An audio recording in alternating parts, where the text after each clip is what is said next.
এইকেইটা নেতা সংগঠন শিৱসাগৰৰ বদৰুদ্দিন আজমলৰ হিচাপ লাগে কিমান দিছে বানপানী। এই তোৰ বাপৰ কামাই আছে নেকি?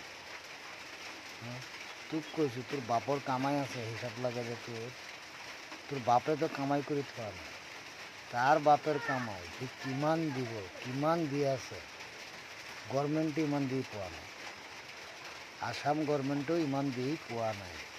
প্ৰথমৰ পৰা এই বানটোৱেতো লোকৰ কাষত থিয়া দি আছে, এতিয়া তাৰ হিচাপ লাগে। কুত্তাৰ বাচ্চা, তোৰ বাপেৰ দন নাকি তোৰ হিচাপ লাগে যে তই নিজে দি হিচাপ দে মই ইমান দিছোঁ বুলি। 1 টাকা তো দিব নোৱাৰিবি, কোটি মাৰিলেও 1 টকা ওলাব নোৱাৰিবি। যাই কোটি মাৰা দে, তথাপি 1 টকা নাই তোৰ হাতত। আকৌ বেলেগে দিছে এইটো হিচাপ লাগে। কুকুৰৰ পোৱালি খালি ৰাজনীতি কৰিব আহা। ৰাজনীতি জাতিৰ কাৰণে কৰ, ৰাজনীতি দেশৰ কাৰণে কৰ, ৰাজনীতি অসমক আইনতিৰ কাৰণে কৰ। কুত্তাৰ বাচ্চা।